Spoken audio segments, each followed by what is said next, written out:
데포지션을 할 때 어떻게 자기 자신을 방어를 하는가, 어떠한 증인이 좋은 증인인가, 어떻게 그 데포지션에서 최소한의 데미지만 입고서 그 데포지션을 끝낼 수 있을까, 그 부분에 대해서 제가 앞전에 몇 개의 비디오 클립을 통해서 말씀을 이미 드렸습니다만, 잠시 후에 제가 그 부분을 요약을 해서 말씀을 드리겠습니다.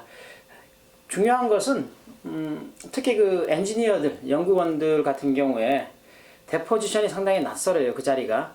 그리고 그 데포지션에 임하는 다른 사람들, 뭐 변호사들이라든가 통역들이라든가 또는 속기사, 비디오 찍는 사람 등등 모든 사람들은 이런 데포지션 상황에 익숙한 사람들이에요. 뭐 주로 하는 일이 그런 일이니까. 그리고 증인만 처음 하는 거라고 제가 말씀드렸는데, 그렇기 때문에 상당히 낯설고 아마추어 대 프로페셔널, 뭐 아마 대 프로의 그런 자리가 되고는 하는데, 증인이 그래도 몇 가지 이점이 있습니다. 우선은 팩트를 더 많이 알아. 어떤 특정 회사에서 무슨 일이 어떻게 돌아가고 있는지, 아니면 어떤 특정 기술에 있어서 팩트를 더 많이 알고 있고, 또한 그 연구원인 경우는 사실은 기술을 더 많이 알아요. 무슨 얘기냐면, 어떤 특정 분야에 있어서 특허로 소송이 걸릴 정도면은 상당히 중요한 기술, 핵심 기술 또는 여하튼 어느 정도의 첨단을 걷는 그러한 기술들인 경우가 많습니다. 그렇기 때문에 변호사가 아무리 공부를 많이 한다 해도 뭐 10년, 20년 그 분야에서 일을 한 사람하고는 차이가 날 수밖에 없어요. 그리고 변호사는 사실은 제너럴리스트, 전반적으로 많은 것을 알고 있지만은 스페셜리스트는 아니에요. 그러니까 변호사가 잘하는 건 법에 대해서 스페셜리스트, 전문적인 지식을 갖고 있지만은 이 사람은 어떤 특정 기술에 대해서 전문적인 기술을 가질 수가 없어요.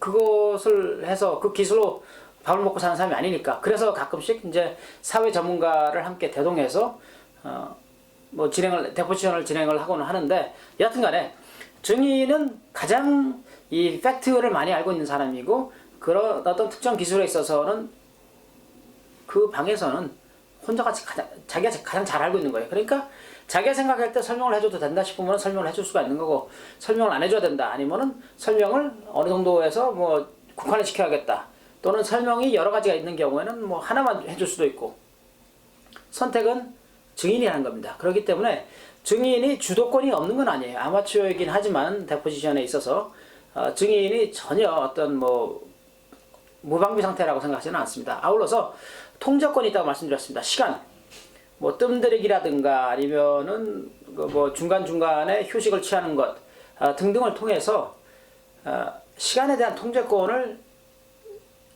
그 증인이 가지고 올 수가 있습니다. 나중에 그 애드밴스드, 좀 더 앞선 좀 더 그 높은 차원에서 기술을 제가 설명을 드릴 때 뜸들이기, 시간에 대한 컨트롤 설명을 드리겠는데, 여하튼간에 증인이 방어가 전혀 없다, 뭐 helpless 하다, 뭐 그렇게 생각하지는 마시고, 여러 가지 기술들이 있고, 이러한 기술들이 있고, 또 상황 설정상 증인도 역시 어느 정도의 컨트롤을 행사할 수 있다고 하는 것을 잘 아시기 바랍니다.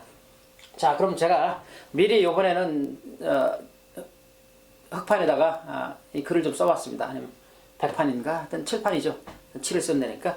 칠판에 썼는데, 자, 대포 기본기, 다시 한번 이 한글이 제가 좀 서툴러서 쓰는 게 이해를 해주시고, 우선 4개로 줄일 수가 있겠습니다. 물론 이제 어느 변호사를 만나느냐, 또 어느 로펌에서 그 우리 방어 변호사가 나와서 이런 것을 설명해 주느냐에 따라서 몇 가지가 더 붙습니다, 이쪽에. 아니면 이게 확 줄어드는 경우도 있는데, 여하튼간에 우선 그 가장 핵심적인 기본기를 말씀드리겠습니다.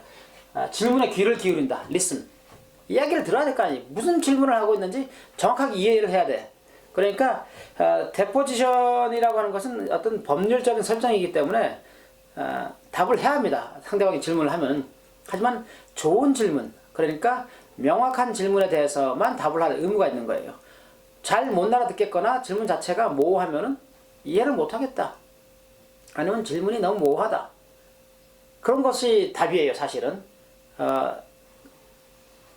두 번째, 뜸을 들인다. pause. 잠깐. 봤죠? 제가 잠깐 뜸을 들여줘야 돼요. 그래서 뜸을 들이면은 여러 가지 이점이 있다고 말씀드렸죠. 우선 내가 좀 생각할 시간이 있고, 그리고 방어 변호사가 이의 제기할, objection을 할 수 있는 시간도 되고, 그리고 가끔 이거는 간과하기 쉬운 부분인데 그 체크 통역, 체크를 해주는 통역사가 영어에서 한국어로 되는 통역에 대해서 문제가 있다고 생각할 때 그 문제를 제기할 수 있는 그런 기회가 주어지는 거죠. 그러니까 뜸을 들이면 증인에게 여러모로 많은 그런 혜택, 장점이 있습니다. 네, 세 번째는 단답. 짧게 말하라고 말씀드렸죠. 가장 짧은 답은 예 또는 아니오입니다. 물론 이제 뭐 아무 말도 안 하고 가만히 있을 수는 있겠습니다만 그것은 법에서 허용하는 단답은 아닙니다. 법에서 허용하는 답은 구두상으로 말로, 그러니까 제스처가 아닌 말로 하는 답, 그것이 단답인 경우에 그게 좋다 이거죠. 예 아니로 답할 수 있으면 하시고 한 문장으로 답을 끝내세요. 뭐 이것도 하고 저것도 합니다. 아울러서 거기에 더해서 뭐 그런 식으로 어떤 식으로든지 자기가 답을 하는 데 있어서 이것이 한 문장 이상 넘어가기 시작하면 그때부터는 내가 너무 자발적으로 많은 것을 이야기를 해주고 있지 않는가 생각을 해봐야 됩니다.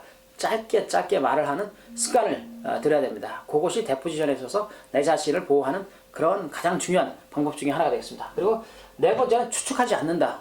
어떤 것에 대해서 가능성에 대해서는 이야기하지 말라는 얘기죠. 뭐 이럴 수도 있습니까? 저럴 수도 있습니까? 아니면 이것이 누구였습니까? 그때였을까요?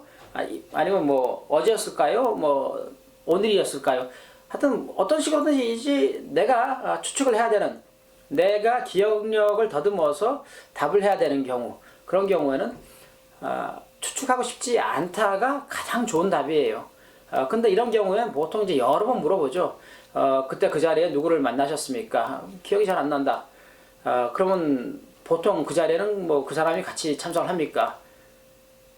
기억이 잘 안 난다. 아니면 뭐 보통 그 자리에 참석을 한다면은 뭐 참석한다고 얘기할 수도 있겠습니다만은 기억력을 더듬어서 대답하는 거기 때문에 보통이라고 하는 말이 무슨 말인지도 모르겠고, 함께 참석한다는 게 어떤 뜻인지도 모르겠고, 여튼간에 이런저런 부분에 있어서 불확실한 그런 부분들이 많단 말이죠. 그럼 추측하고 싶지 않다가 답이에요.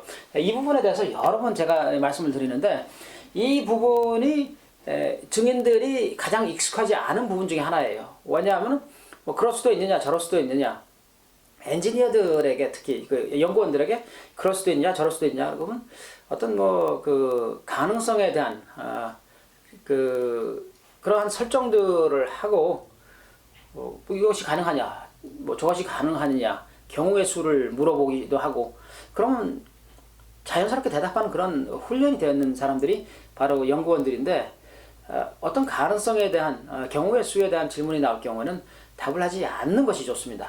왜냐하면 한번 답을 하기 시작하면은 그 slippery slope이라고 그래서 한번 미끄러지기 시작하면 계속 미끄러져 내려가는 거예요. 그러니까 여기까지는 답변을 했는데 여기 결론은 내가 인정할 수가 없다. 논리적으로 A, B, C, D는 맞지만 E에 대해서는 내가 결론을 얘기할 수가 없다. 뭐 그런 식으로 하다 보면은 어려움이 생겨요. 왜냐하면 A, B, C, D까지 인정을 해놓고서 왜 E라고 하는 결론에 대해서는 인정을 못하는지, 왜 시인성 발언을 못하는지. 배심 재판인 경우에는 배심원들이 자기들이 딱 생각하고서 A, B, C, D가 맞으면 E도 맞네 하면서 배심원들이 여기 편결을 내려버린단 말이죠. 그럼 문제가 생긴다는 얘기지. 그러니까 A, B, C, D 어떤 그 가능성, 경우의 수에 대해서 물어볼 때 추측하고 싶지 않다. 그게 답입니다. 그렇죠? 그렇게 하는 것이 올바른 방법인데, 여튼간에 요 네 가지 질문에 귀를 기울이고 listen, 뜸을 들이고 pause, 단답으로 short answer, 추측하지 않고 no speculation, speculation 또는 뭐 guess라고도 하는데 여튼 speculation을 하지 말아야 됩니다. 그거 굉장히 중요한데, 이 외에 다른 이제 뭐 그 법무법인에 따라서 또 변호사에 따라서 뭐 정직하게 답변을 하라고 또 진실하게 답변하라고 여기다 써주는 경우도 있고, 답을 하기 전에 어떻게 답을 할 건가 미리 생각을 해보라고 그렇게 요구하는 변호사도 있고, 또는 질문에 귀를 기울이고 한 다음에 질문이 명확하지 않으면은 되물어 보아라. 꼭 질문자에게 다시 질문하는 습관을 가져라. 뭐 그런 것들을 요구하는 변호사들이 있는데, 여하튼간에 그러한 많은 여러 가지 그 방어 기술들을 변호사가 알려줍니다. 그 방어 변호사가.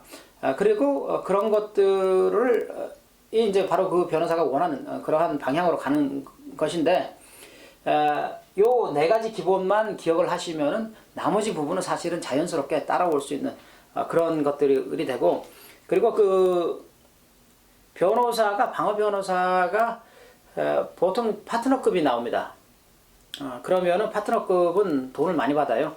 작게 받아야 뭐 한 500불이고, 요즘 같아서는 뭐 600불에서 800불, 시니어 파트너쯤 되면 1000불 넘는 사람도 상당히 많다고 이야기를 들었는데, 이 뭐 액수로 따지면 천문학적인 액수가 막 나오는 거죠. 한 시간에 예를 들어서 한 1000불이다.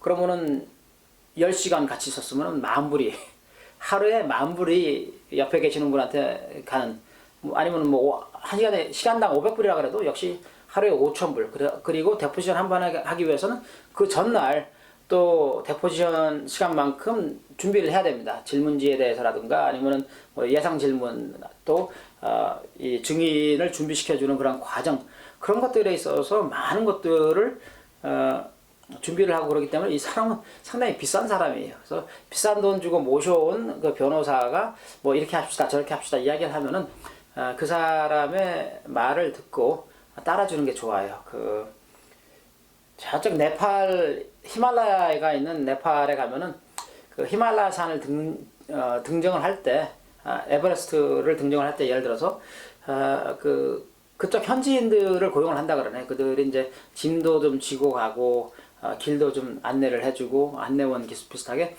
그 현지 말로 그 사람들을 셜파라고 부르는데, 낯선 길이기 때문에 또 기후가 뭐 어떤지도 모르고 어떤 길이 좋은 길인지 나쁜 길인지 뭐 시시각각 변하는 그러한 에베레스트나 뭐 하여튼 히말라야 산의 그런 뭐 것을 제대로 등반을 하고 안전하게 다시 내려오려면은 셜파의 말을 들어야 됩니다. 내가 아무리 잘나고 뭐 육체적으로 그 체력이 좋고 뭐 등반 장비가 아무리 많아도 셜파의 말 한마디가 사실은 때로는 더 중요할 수가 있습니다. 그렇기 때문에 방어 변호사가 때때로 파트너급이지만 나이가 좀 어린 경우가 있어요. 그러니까 미국은 변호사가 되기가 한국보다 좀 쉽습니다. 대학교를 나와서 3년제 법대를 졸업을 하면 바로 변호사가 될 수가 있어요. 물론 이제 변호사 시험을 합격을 해야 되지만은 합격률이 한국보다는 상당히 높습니다. 그래서 변호사를 따면은 뭐 25살, 20대 중반이 되는 경우가 간혹 있어요. 그리고 파트너가 되기까지 한 뭐 7, 8년이면 파트너가 되는데, 그러다 보면 30대 초반, 30대 중반. 근데 보통 증인으로 오는 사람들 보면은 부장급이거든요. 부장급이면은 40 중반 아니면 뭐 50 초. 하여튼 뭐 나이 차가 좀 있는데, 그래도 변호사가 이 분야에 있어서는, 데포지션에 있어서는 경력을 가지고 있는 사람이니까 이 사람을 셜파라고 생각하고 그 사람의 지시에 따라서 이러한 것들, 대포 기본기를 익히시고 그 사람 지시에 따라서 잘 데포지션을 하는 것이 중요합니다. 그렇게 해야지 회사에서 가지고 있는 어떤 그 기본적인 입장, 그런 것들을 잘 지켜서 재판까지 끌고 간다 그래도, 아니면 재판이 일어나기 전에 여러 단계에 있어서 회사에서 유리한 그러한 고지를 점할 수가 있는 것입니다. 증인은 한 사람의 증인, 뭐 자기 자신이 여기 앉아서 이야기하지만, 변호사는 그 그리고 그 변호사가 함께하는 그 법무법인에서는 여러 사람들의 증인들을 프레퍼레이션을 시켜주고 있기 때문에 그들이 나름대로 여러 증인들을 준비시키면서 어떤 일관성이 있는 그러한 증언 내용들이 나올 수 있도록 그렇게 준비를 시킵니다. 그렇기 때문에 내가 독단적으로 뭐 이렇게 얘기한 게 좋겠다, 저렇게 얘기한 게 좋겠다 결정을 하지 마시고, 데포지션 들어가기 전에 미리 변호사하고 이야기를 좀 하시고, 또 변호사가 뭐 어떤 식으로든지 지시를 내리거나 뭐 이렇게 해주십시오 하면은 그거를 따라주는 게 좋은 것 같습니다. 우선 하여튼 요거 listen, pause, answers, no speculation 요거 기억하시고 그럼 기본기는 익혀지는 겁니다.